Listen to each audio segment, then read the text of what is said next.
Hello good morning everyone welcome to my new blog. र आज दाङको घोराईबाट एक दिनको रेस्टपछि फेरि निस्किँदैछौँ। टुर चाहिँ नन स्टप चलिरहेछ। अहिले अब यहाँबाट बुटवल हुँदै लम्ही यहाँबाट 20-25 किलोमिटर जति छ। र यतातिर क्लाउडी छ, मौसम चिसै छ, पानी पर्ने टाइपको भइरहेछ। अब अलि पानी पऱ्यो भने फेरि गाह्रो त गाह्रै हुन्छ, पानी नपरै हुन्छ। यस्तै रह्यो भने त 15-20 मिनटमा पुग्छौँ होला महेन्द्र राजमार्गमा। त्यहाँबाट फेरि बुटवलसम्म लगभग 2 घन्टा जति लाग्छ बुटवल पुग्नलाई। दुइटै राष्ट्रिय निकुञ्ज छोडिसक्यौँ। सर्टकट सुर्खेतबाट आउँदाखेरि दुइटै राष्ट्रिय निकुञ्जहरू पर्दैन। यताबाट एकदमै सर्टकट हुँदो रहेछ। इनकेस सुर्खेत जानै पऱ्यो भने तपाईँहरूले यो बाटो युज गर्न सक्नुहुन्छ। एकदमै सर्टकट र पर्फेक्ट वे हो कि यो। निकुञ्जमा गएर टाइमिङ यताउति लिनु परेन, केही गर्नु परेन, आफ्नो तरिकाले हिँड्न पायो यो बाटो। जङ्गलको बाटो यसरी हिँड्न पाउँदा आनन्द लाग्छ, क्या खुसी लाग्छ, रमाइलो हुन्छ। यहाँ चेकिङ चलिरह।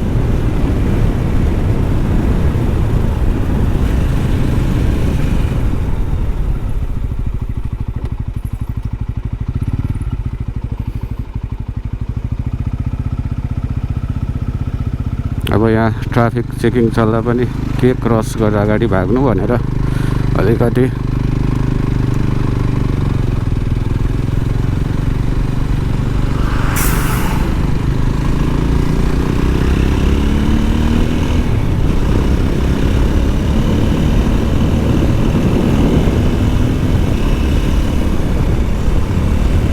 यो हो नि त। यस्तो भयो भने त कर्निङ गर्न मजा पनि आउँछ क्या।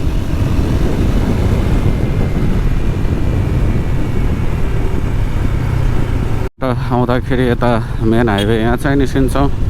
यहाँबाट पनि छिर्न सक्नुहुन्छ तपाईँहरू।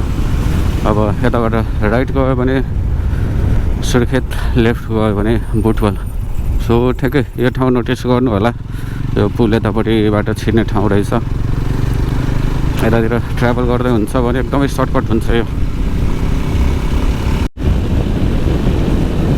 आज बुटवलको मेन हाइवे नै युज गरिरहेको छ। म त चन्द्रोटाबाट छिरेर सिधै भैरवा निस्किने पनि बाटो छ एउटा, त्यो योभन्दा राम्रो छ। चेकआउट गर्न सक्नुहुन्छ, युट्युब च्यानलमा भिडियो अपलोडेड छ।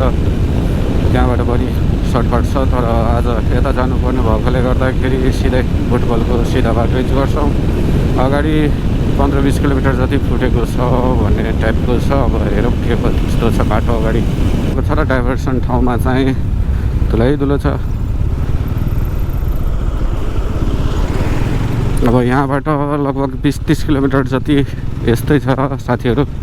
सो बुटवलबाट यता आउनलाई गाह्रै छ यो बाटो।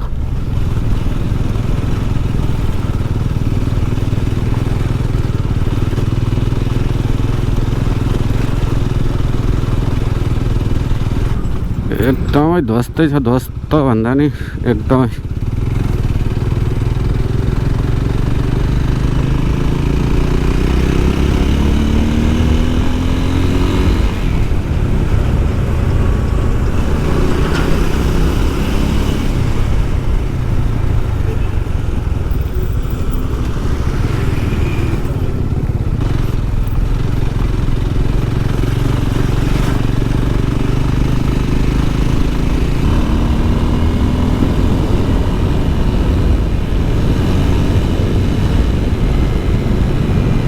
बल्ल बुटवल पुग्यौँ धुलो भएर। अहिले त अब लगभग 1-1.5 घन्टा लेट छौँ। अब फेरि उता पनि त्यस्तै भयो भने त कसरी जाने होला कि, किन हरान हानिरहेछ।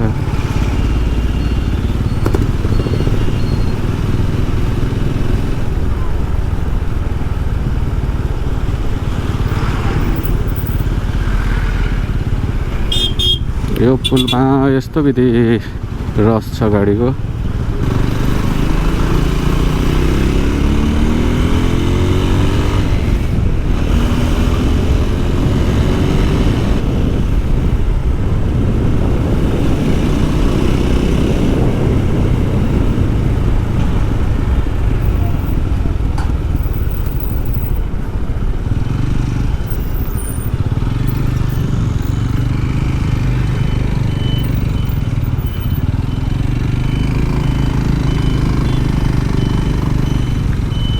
कस्तो क्युट बेबी